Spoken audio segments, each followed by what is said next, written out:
My name is Diane, and at 54 years old, I thought I had seen it all.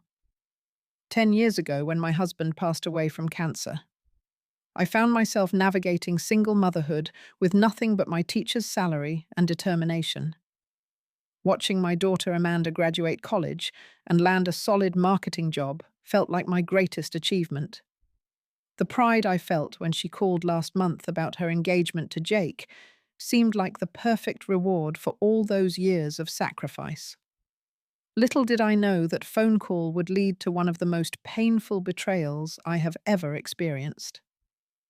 Before I begin this story, I would love to know where you are watching from today. Please hit that like button and subscribe for more real-life stories that matter. Now let me tell you how a simple wedding conversation turned my world upside down. The excitement in Amanda's voice that Tuesday evening should have been my first warning sign. She called just as I was finishing grading papers, bubbling with enthusiasm about her wedding plans with Jake. "Mum, you won't believe the venue we found," she gushed through the phone.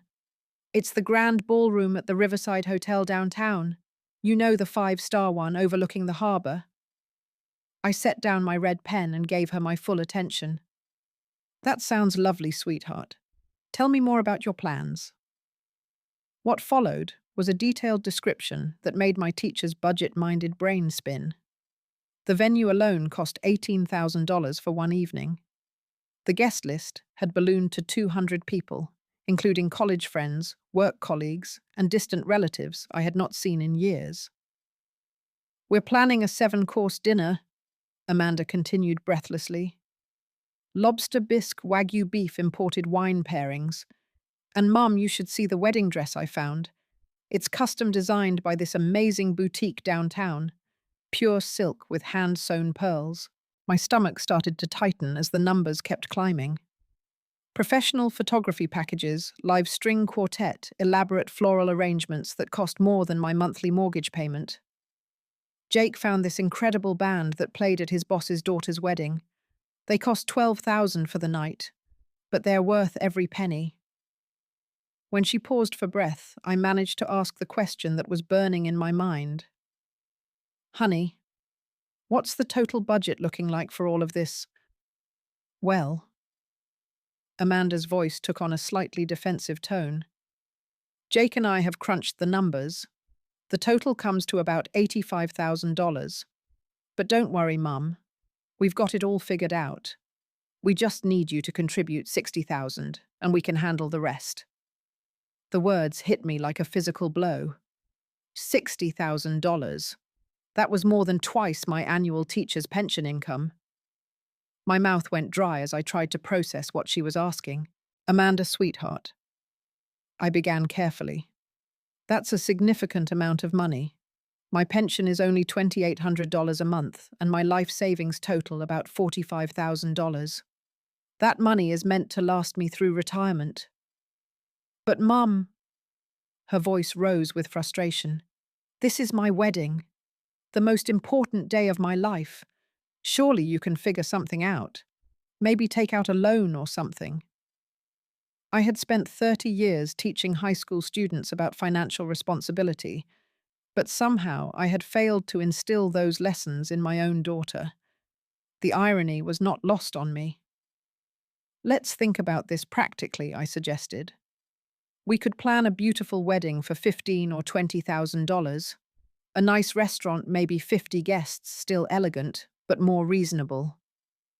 "Absolutely not," Amanda snapped. "All my friends are having luxury weddings. Sarah's parents spent $90,000 on hers last year. I'm not going to look cheap in comparison." The conversation spiraled downward from there. Amanda accused me of not loving her enough to sacrifice for her happiness. I tried to explain the reality of living on a fixed income, the fear of running out of money in my old age, the impossibility of her request. "You have a house," she argued. "You could get a home equity loan and risk losing the only security I have left." I asked, my voice breaking slightly. The phone call ended with Amanda shouting, "You're ruining the most important day of my life," before hanging up on me. I sat in my quiet kitchen, surrounded by the papers I still needed to grade, wondering where I had gone wrong as a mother. The weeks that followed were unlike anything I had experienced in our relationship. Amanda launched what I can only describe as a relentless campaign to wear down my resistance. Every morning brought a new email with photos of wedding venues, dress designs, and menu options. The subject lines grew increasingly desperate. "Please look at this, Mom. My dream wedding. Can't you see how perfect this is?" The phone calls came daily, sometimes twice a day.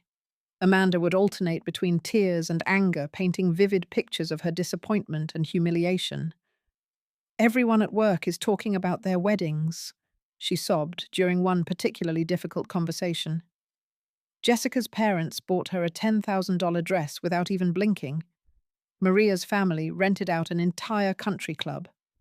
What am I supposed to tell people when they ask about my wedding?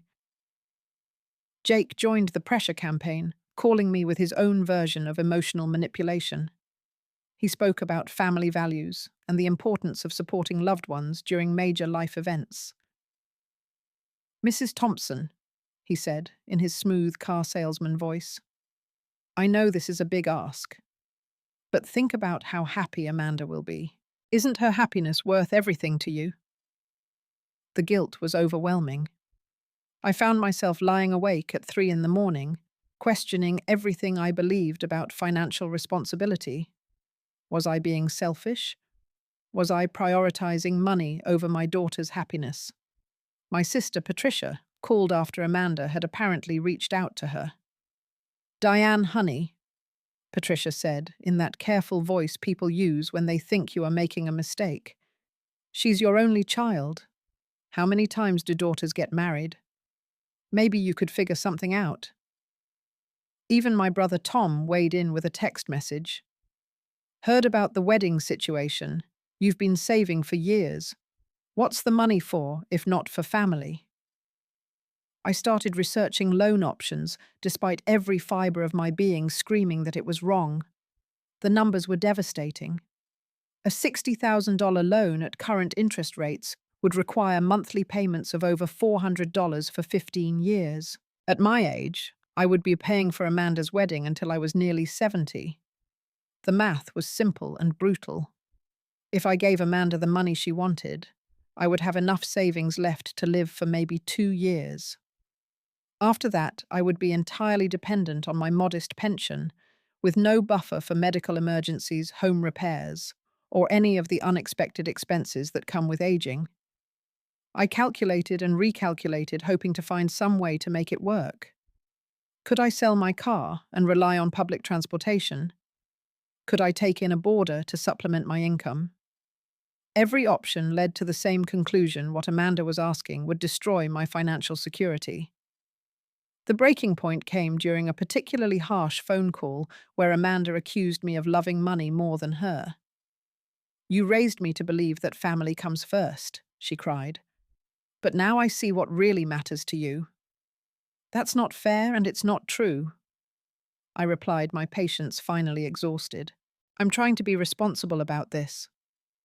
Responsible? Amanda's voice reached a pitch I had never heard before. "You're being selfish and cruel. You've completely ruined everything I've dreamed about since I was a little girl." When I tried to explain once again about my financial limitations, she cut me off.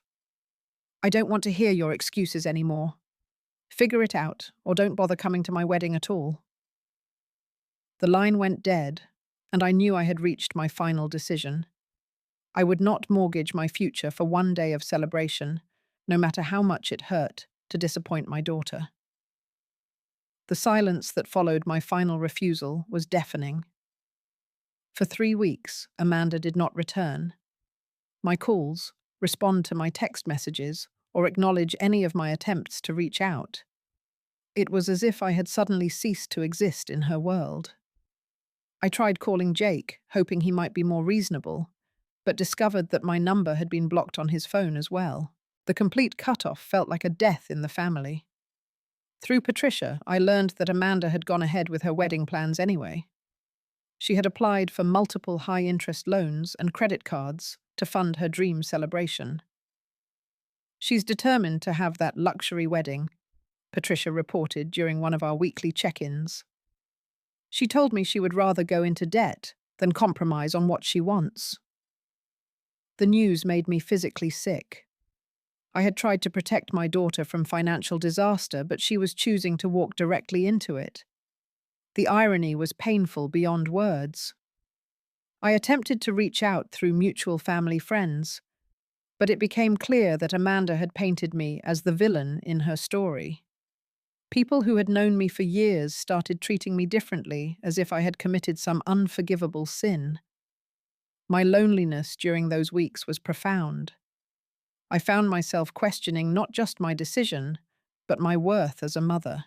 Had I been too rigid, too focused on money? Was I missing something fundamental about the parent-child relationship? The self-doubt was crushing until I forced myself to look at the situation objectively. I was a 64-year-old widow with limited resources, being asked to give up my entire financial safety net for a single day of celebration. No reasonable person would consider that a fair or wise request. Still, the pain of losing my relationship with Amanda felt like a physical wound that would not heal. 2 weeks into the silent treatment, I was shocked to receive a phone call from Amanda. Her voice was different, warmer, and more conciliatory than it had been in months.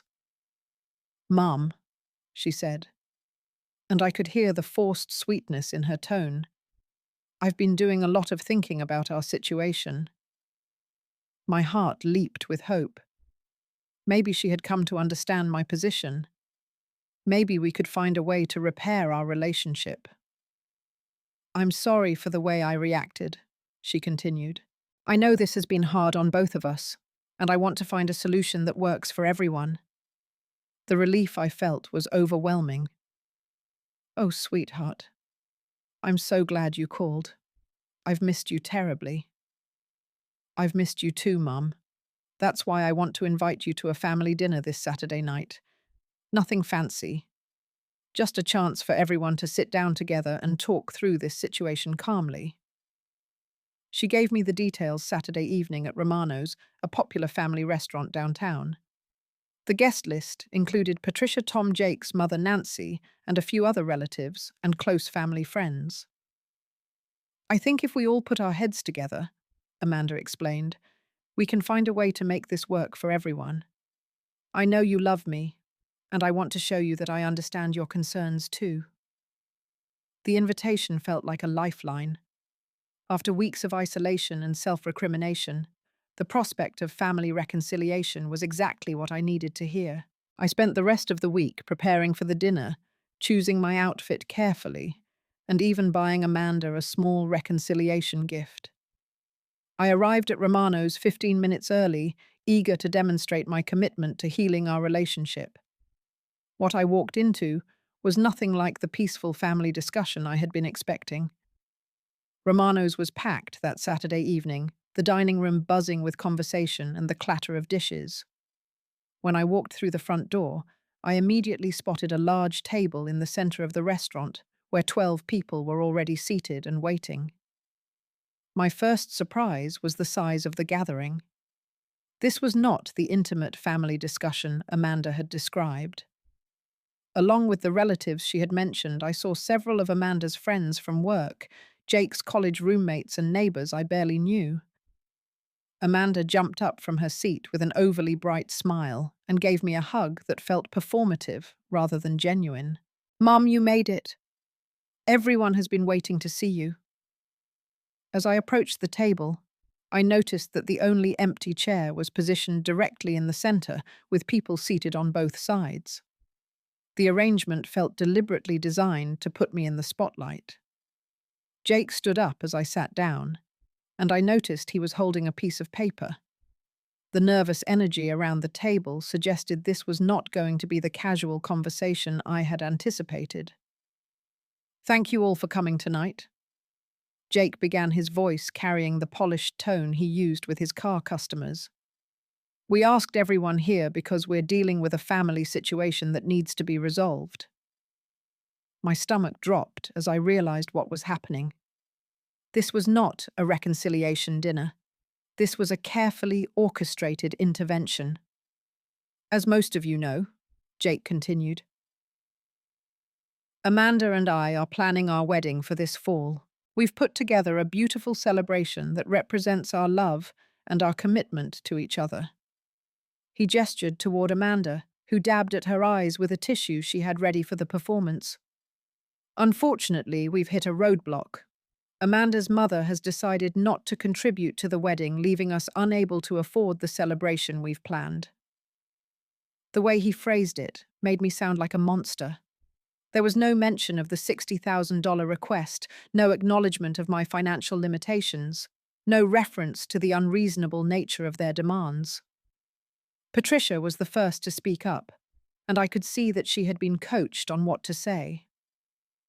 Diane, she said with false concern, I know you want what's best for Amanda. She's your only child, and this is the most important day of her life. Tom nodded in agreement. We've always been a close family. When someone needs help, we all pitch in. Nancy Jake's mother delivered what was clearly a prepared speech about sacrifice and family values. I've already committed $20,000 to this wedding, she announced loudly enough for neighboring tables to hear. I even sold my car to make it happen because that's what mothers do for their children. The implication was clear and devastating. Here was another mother who had made the ultimate sacrifice while I was being portrayed as selfish and uncaring. One by one, people around the table offered their opinions on my apparent failure as a mother. Amanda's work friends talked about how excited she had been about her wedding plans and how heartbroken she was now. Jake's college friends shared stories about their own family weddings and the generosity of their parents. The neighboring diners had stopped their own conversations and were openly listening to the drama unfolding at our table. I could feel their eyes on me, judging me based on the carefully crafted narrative Amanda and Jake had prepared. I just don't understand, said one of Amanda's friends, a young woman I had met perhaps twice before.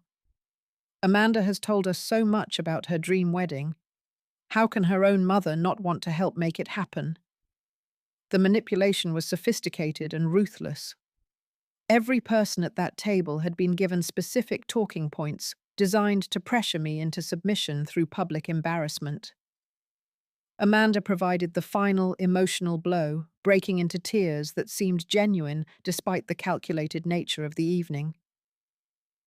Mom, she sobbed, I've dreamed about my wedding day since I was a little girl. I thought my mother would be there to support me, not to destroy everything I've worked for. The pain of seeing my daughter in tears, even knowing it was manipulative, was almost unbearable. For a moment I wavered. Maybe I should just give them what they wanted. Maybe I was being unreasonable. But then I looked around the table at the faces of people who had been recruited to shame me into compliance, and something inside me shifted from hurt to anger. I sat in silence for a long moment, looking at each person around that table, while they waited for me to crumble under their collective pressure.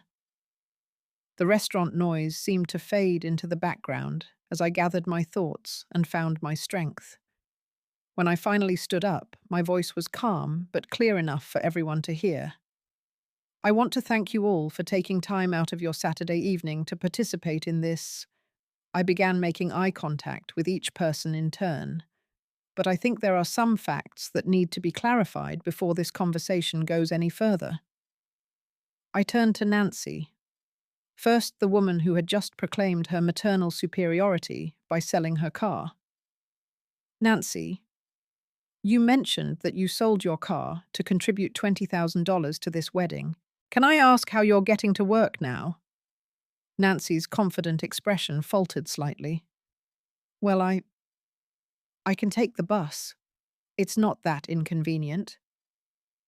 So you've given up your reliable transportation, which you need to earn a living to pay for one day of celebration? I asked gently. The question hung in the air while Nancy struggled to justify her decision. I turned to my sister Patricia next. Pat, You mentioned that families should support each other. I'm curious what your contribution to this wedding has been. Patricia's face reddened. You know I just bought a new house, Diane. My finances are tied up right now. I see. So family support is important as long as someone else is doing the supporting. The murmur of agreement from people at neighboring tables told me that my point was landing with the broader audience. I addressed the entire table, now my voice growing stronger with each word. Let me share some information that I think you're all missing. I am a 64-year-old widow living on a teacher's pension of $2,800 per month. My total life savings accumulated over 30 years of careful budgeting and sacrifice amounts to $45,000. The table went quiet as people began to understand the reality of my situation. Amanda and Jake have asked me to contribute $60,000 to their wedding. That's more money than I have in total savings. They want me to go into debt at my age to pay for a single day of celebration. I could see people doing the math in their heads, and their expressions were shifting from judgment to discomfort. For perspective, I continued, $60,000 represents more than 2 years of my total income. It would require me to take out loans that I would be paying until I'm 79 years old, assuming I live that long. Amanda tried to interrupt. Mum, you're making it sound worse than it is. Am I? I asked, turning to face her directly. Let me ask you something, honey. When you planned this evening, when you called all these people and asked them to come here to pressure me, what exactly did you tell them I was refusing to do? Amanda's tears stopped abruptly as she realized the trap she had walked into. Did you tell them that you were asking for $60,000? Did you mention that you want me to spend more than my entire life savings on your wedding? Or did you just say that Mum won't help with the wedding? The silence that followed was deafening. Even the servers had stopped moving, caught up in the drama unfolding in their restaurant. I looked around the table one more time. This evening was not arranged to have a family discussion. It was designed to embarrass me into compliance. You thought that if enough people pressured me in public, I would be too ashamed to maintain my position. Jake finally found his voice. That's not true. We just wanted everyone to understand the situation. No, I said firmly. You wanted to manipulate me using public pressure and emotional blackmail. And that tells me everything I need to know about the kind of people you've become. The atmosphere in the restaurant had completely shifted. What began as an ambush designed to shame me had turned into a public examination of Amanda and Jake's character. I could feel the sympathy of the room moving in my direction as people processed what they had just learned. I remained standing, drawing strength from finally speaking my truth after weeks of self-doubt. I want to ask everyone here a simple question, I said, my voice carrying to the tables around us. Do you think it's reasonable for a 28-year-old woman with a good job to demand that her widowed mother spend her entire life savings on a wedding? The young woman who had criticized me earlier was now staring at her plate, clearly uncomfortable with her role in the evening's events. Let me tell you what a reasonable wedding budget looks like, I continued. $15,000 to $20,000 can create a beautiful celebration. A nice venue, good food, flowers, music, everything needed for a memorable day. But that's not what my daughter wants. I pulled out my phone and began reading from the notes I had made during Amanda's original phone call. $18,000 for a venue rental, $12,000 for a band, $8,000 for a wedding dress, $7,000 for flowers. These aren't the costs of a wedding, they're the costs of a performance designed to impress other people. Nancy was looking increasingly uncomfortable as she realized the implications of her own sacrifice. Nancy, I said gently, when you sold your car to contribute to this wedding, did Jake tell you that the total budget was $85,000? Did he mention that he was asking me to contribute $60,000? Nancy's eyes widened as she shook her head slowly. So you gave up your transportation to work based on incomplete information, just as these other people were asked to judge me based on a false narrative. I turned back to Amanda, and for the first time that evening, I saw genuine uncertainty in her eyes. Sweetheart, I need you to understand something. I'm not refusing to help with your wedding because I don't love you. I'm refusing because what you're asking would destroy my financial security and teach you terrible lessons about money and manipulation. Patricia suddenly spoke up, her voice small and ashamed. Diane, I think maybe we didn't understand the full situation. No, you didn't, I agreed. Because you were fed a story designed to make me look like the villain. But let me ask you all something else. Even if I had unlimited money, would it be healthy for me to reward this kind of behavior? I gestured around the table. My daughter tried to manipulate me by recruiting all of you to apply public pressure. Is that the kind of problem-solving skill you want to encourage in a young married couple? Jake was growing red-faced and defensive. We're just trying to have the wedding we want. There's nothing wrong with that. There's everything wrong with the way you're going about it, I replied. You're attempting to fund your wants by destroying someone else's financial security. That's not love, it's selfishness. Nancy suddenly stood up, her face pale. I need to say something. Diane, you're absolutely right. I made a terrible mistake selling my car. I can't afford to take buses to work every day, and I certainly can't afford to lose my job. She turned to Jake with a mixture of anger and disappointment. You let me make that sacrifice without telling me the full picture. I thought this was about family coming together, not about manipulating an elderly woman out of her life savings. The dominoes were starting to fall. Tom shifted uncomfortably in his seat. Maybe we should all take a step back here. Patricia nodded quickly. I think Diane has been more than reasonable. I never should have gotten involved in this. Amanda was looking around the table desperately as her support network crumbled. You're all abandoning me. This is supposed to be my family. We are your family, I said firmly. That's exactly why we can't enable this kind of behavior. Real love sometimes means saying no. The restaurant had grown quiet around us as other diners watched the conclusion of what had become an unintentional morality play. I felt emotionally drained, but also lighter than I had in weeks. Amanda was crying again, but these tears seemed different from her earlier performance. There was genuine confusion and hurt in her expression as she watched her carefully orchestrated plan collapse. I don't understand, she said quietly. Why is everyone turning against me? All I wanted was a beautiful wedding. Nobody is against you, honey, I said, sitting back down and reaching for her hand. But you need to understand the difference between supporting someone and enabling destructive behavior. I looked around the table at the people who had been recruited for this ambush. Most of them were avoiding eye contact, clearly embarrassed by their participation. When Amanda called each of you, I said, she told you a story about a selfish mother who wouldn't help with her daughter's wedding. But she left out crucial details like the amount she was requesting and my financial situation. You were manipulated just as much as I was. Nancy was still standing, clearly agitated. Jake, I want my $20,000 back. I need to buy another car. Mum, you can't just change your mind, Jake protested.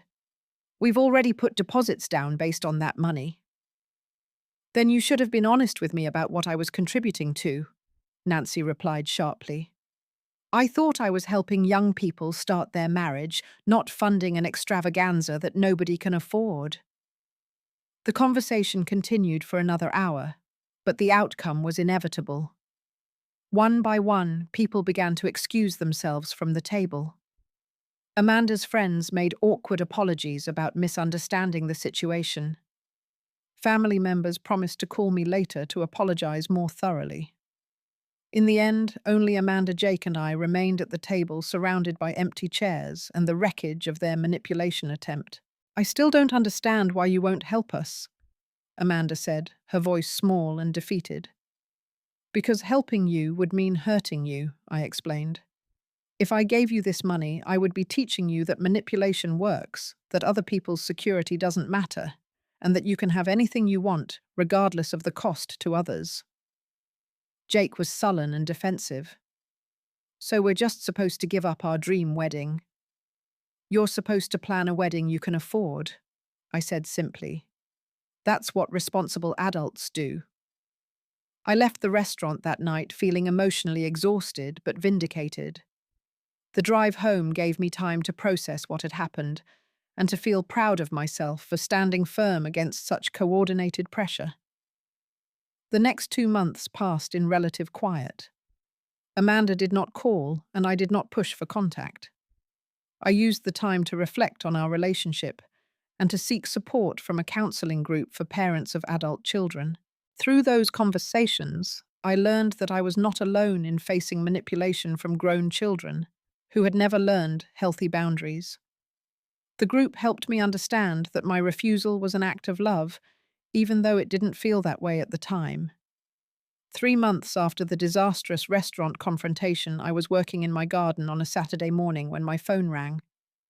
Amanda's name appeared on the caller ID, and I felt my heart rate increase as I debated whether to answer. "Hello, sweetheart," I said, trying to keep my voice neutral. "Mom." Amanda's voice was different from any of our previous conversations. Gone was the demanding tone, the manipulation, the anger. She sounded tired and, for the first time in months, genuinely vulnerable. "Mum, I need to apologize to you." I set down my gardening tools and gave her my full attention.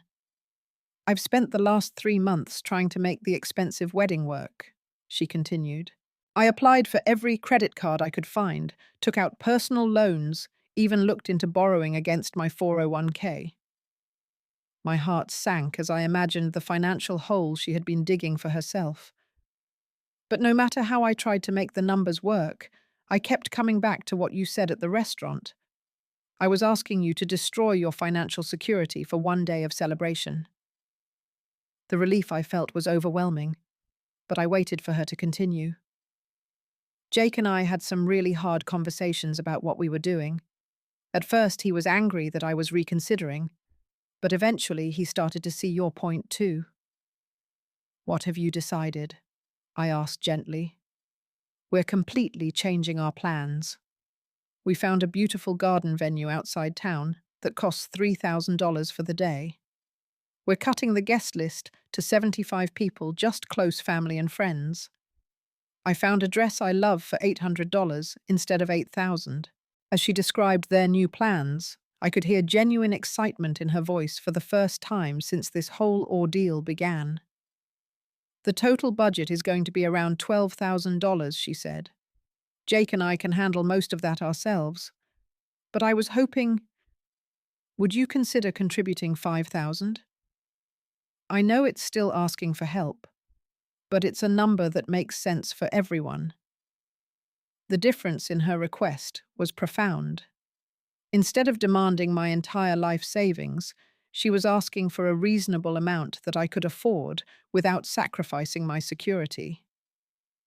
"Of course I would be happy to contribute $5,000, I said, tears starting to form in my eyes. "That feels like a healthy way to support your marriage." "Thank you, Mum. And I'm sorry for what I put you through. That dinner at Romano's was wrong, and I'm embarrassed about how I acted." We talked for another hour, really talked, in a way we hadn't done in years. Amanda told me about the stress she had been feeling to compete with her friends' weddings, and I shared my fears about financial security in retirement. The conversation felt like the beginning of a new, more honest relationship between us. 2 months later, I attended Amanda's wedding in that beautiful garden venue. She was radiant in her $800 dress, surrounded by people who loved her, rather than people trying to impress each other with expensive displays. Jake's behavior toward me had also changed dramatically. He seemed genuinely remorseful about his role in the manipulation attempt and made several efforts to rebuild our relationship. Most importantly, Nancy was there too, having used her returned $20,000 to buy a reliable used car and start a small emergency fund for herself. As I watched Amanda and Jake exchange vows under a simple flower arch, I realized something profound. This wedding, planned within reasonable means and based on genuine love rather than expensive spectacle, was more beautiful than any $85,000 celebration could have been.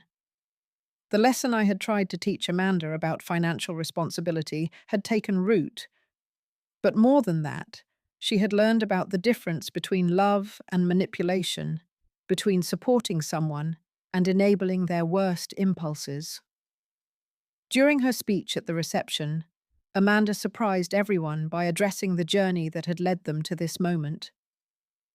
A few months ago, I almost made the biggest mistake of my financial life by trying to have a wedding I couldn't afford, she said, looking directly at me. My mother had the courage to say no when I needed to hear it, even though it was painful for both of us. This celebration today is more meaningful because it's built on honesty and responsibility rather than debt and pressure. As I listened to my daughter speak those words, I felt a deep sense of peace about the difficult path we had traveled together. The experience taught me that sometimes the most loving thing a parent can do is to refuse their child's demands. Setting boundaries is not selfish. It's essential for healthy relationships and personal growth. I learned that manipulation can come from anyone, even people we love deeply, and that recognizing it does not mean we love them less. Standing firm against emotional pressure was one of the hardest things I have ever done, but it was also one of the most important. Most significantly, I discovered that my daughter was capable of growth and change when faced with real consequences for her actions. By refusing to enable her poor decisions, I helped her develop better judgment and stronger character. The relationship Amanda and I have now is built on mutual respect rather than manipulation. She understands my financial limitations and makes reasonable requests when she needs help. I can support her life choices without sacrificing my own well-being. As for the money I saved by refusing to fund the luxury wedding, it remains in my retirement account, where it belongs, providing me with security and peace of mind for whatever challenges lie ahead. To anyone facing similar pressure from family members who want you to sacrifice your financial security for their desires, I want you to know that saying no is not selfish. It's responsible, it's necessary, and ultimately it's an act of love for both yourself and the person making unreasonable demands. And you know what? Amanda's garden wedding ended up being more beautiful than any ceremony that $85,000 could have bought. Because this time, it was built on love and honesty instead of manipulation and debt. That made all the difference in the world. Have you ever had to set difficult financial boundaries with family members who didn't understand your limitations? I would love to hear your stories in the comments below. Please like this video if it resonated with you, subscribe for more real-life stories about family challenges, and share this with anyone who might be facing similar pressure from loved ones. Remember that protecting your financial security is not selfish, it's wisdom. Thank you for listening to my story, and I hope it helps you find the courage to make the right choices for your own situation, even when they're difficult.